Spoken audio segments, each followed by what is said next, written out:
Hello, beautiful people of the group. Yeah, so first I want to say that I've had some issues with Facebook for some reason. I'm hoping that it's live now. It's just having some technical issues yesterday and then again last night as well. And I took some time for myself last night as well because I've really been going on my own journey with this, and this is something that I really wanted to share with you ladies. And tell you the reason, my own personal story and why this work is so important to me, um, and how we can kind of transform together in that community. Um, so I would really like to kind of engage with you guys a lot more on this sort of stuff because it's so important to me because I was codependent for so many years.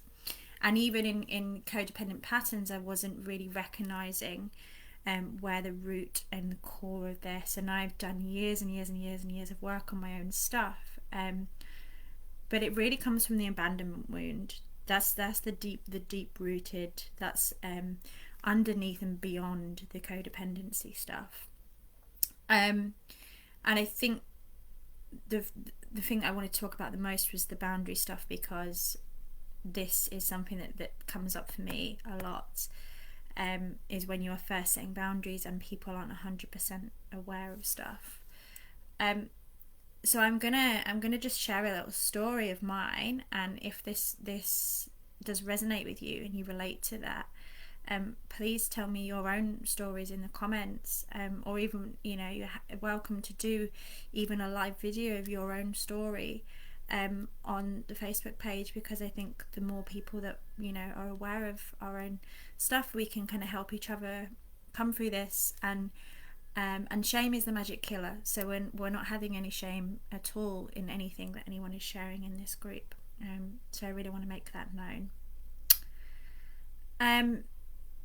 So this was it was only a few minutes ago. It was quite recently as well. So I went on a date with a guy, and we connected really well. We connected rather fast because the kind of intellectual and spiritual level that I'm on now, that my kind of relationships or anything like that, is quite an intense, deep level. Because I am a protagonist. I get the best out of people. I poke at their stuff and we work through it and we go direct to the root.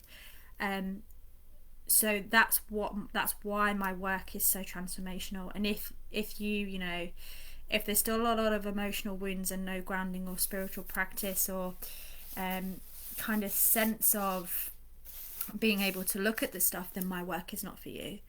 And it'd be much better to go to a different group or another kind of process, because this is really pulling at the stuff that's really kind of activating the core root of stuff in us, and that's the reason why it's so effective.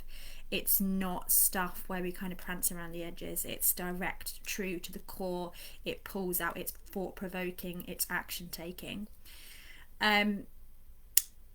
So yeah, and the recent reviews of the course that I've just kind of got back all the reviews from my emails recently, which I've posted in the group, and I that's the reason why I just get so much. I love doing this work. I get so much from it. So yeah, back to my story. So I went on a date with this guy, and we had a lovely walk and everything, and then he was like, "Oh, should we go back to yours? It's getting cold." And this was a few months back, so it was quite cold. And I was like, "No, I don't want you to come back to mine," and that's fine to say that. And he was kind of like, "Oh, right, okay," and I was like, he was like, "Why?" And I was like, "Because that's my safe space. That's my home." And in a way, I was quite taken back by how open he was to that suggestion in that way. And a lot of kind of people who don't have boundaries or don't understand boundaries, they really like to push. So I do attract people in my life who like to push this, because they see my intellect as a challenge. It's a turn on for them. It's an intellectual kind of a game, and it's okay when you're playing games if you're aware of them. So that kind of boundary pushing is very strong, and it's about being able to hold our frame.